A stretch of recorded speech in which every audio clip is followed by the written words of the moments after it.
Sur l'histoire de France, il manquait pour les gens que je voyais autour de moi quelque chose qui soit un espèce de récit cohérent qui aille du début à la fin. Et en général, ce récit n'était pas du tout dans la tête des gens. Le fait de mettre toutes les choses bien en ordre et d'aller comme ça des Gaulois à nos jours, comme on dit dans les livres d'histoire, d'une part, et d'autre part, ce qui restait dans la tête de la plupart des gens, c'était des clichés dont les grands historiens se sont débarrassés depuis très longtemps. C'est pas le problème de l'école, etc. En général, c'est le cinéma, c'est la télé, c'est la culture générale, elle reste comme ça. Dans les librairies, pour les livres d'histoire, des livres d'histoire générale, il y avait deux choses. Il y avait soit des tas de grands historiens qui écrivent, qui font des livres spécialisés, mais qui sont des livres pour le grand public compliqués, parce que l'histoire universitaire, elle doit aller du côté de l'exhaustivité, etc. Donc vous lisez un livre sur Louis XIV, et les 25 batailles de Louis XIV et les traités, vous êtes complètement paumé. Et d'autre part, il y avait des livres simples et vulgarisés, mais qui en général sont captés par une histoire particulière. Alors pour ne pas le citer, c'est quelqu'un que j'aime bien sur le plan amical, mais que j'aime pas du tout ce qu'il écrit, c'est Max Gallo. C'est une histoire c'est une histoire, disons, pour aller vite, de droite patriotique, hein, voilà, nationaliste, hein, disons.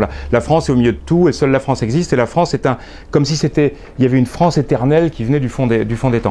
Alors je me suis dit, essayons de faire un livre qui d'une part, donne ce récit cohérent de toute l'histoire, de toutes les histoires que tous les Français devraient connaître et qui ne connaissent pas en général, et deuxièmement, essayons d'expliquer tout ça à travers les meilleurs historiens, si possible, de chaque période, mais en les vulgarisant, en les simplifiant, en essayant de raconter les choses de manière claire. Même des gens qui connaissent pas bien l'histoire de France, on leur dit quand est-ce que ça commence la France? Tout le monde a cette idée des Gaulois. Hein, on a tous ce truc, on voit, par exemple, on sait très bien qu'il y a les grottes de Lascaux, mais personne n'aurait l'idée de dire que le mec qui a peint les grottes de Lascaux était français. Ça ne passe pas par la tête, alors qu'on est dans le territoire français. Bon, pourquoi il y a cette histoire des Gaulois? On arrive tout de suite aux Gaulois.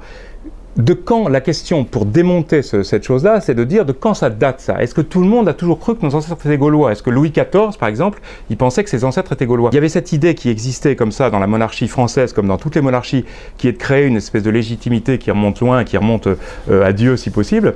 Et au moment de la Révolution française, quand la souveraineté a basculé, quand on a arrêté de dire qu'il y avait un roi qui était souverain, mais que c'était le peuple qui est souverain, c'est le régime dans lequel on vit, hein, la démocratie, le peuple est souverain, et bien ce peuple, il y a eu l'idée dans les têtes qu'il fallait trouver un ancêtre au peuple, en quelque sorte.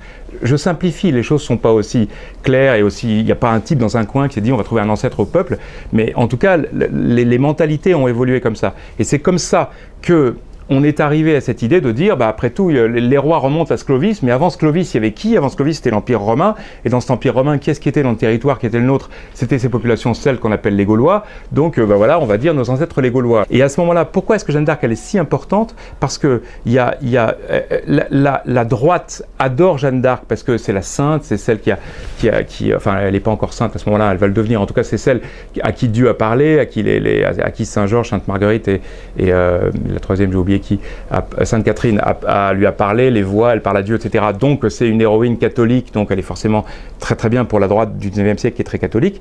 Et la gauche va adorer Jeanne d'Arc, ça c'est Michelet qui va créer ce truc-là, parce que c'est la fille du peuple qui a aidé le roi, ce petit Charles VII qui était incapable, là, qui était à Bourges, qui était incapable de devenir roi, etc. Puis c'est elle qui va le galvaniser, le pousser dans le dos, et il va devenir un grand roi. Donc c'est la preuve que sans le peuple, sans une fille de rien, les rois ne sont pas grand-chose, donc ça plaît aux républicains. L'idée de cette histoire-là, c'est redonner une histoire de France simple et claire et pédagogique aux gens, et de dire aux gens, ayez toujours un petit regard critique, interrogez les événements, d'où ils viennent, pourquoi ils viennent, et ça vous rendra plus intelligent, enfin j'espère en tout cas.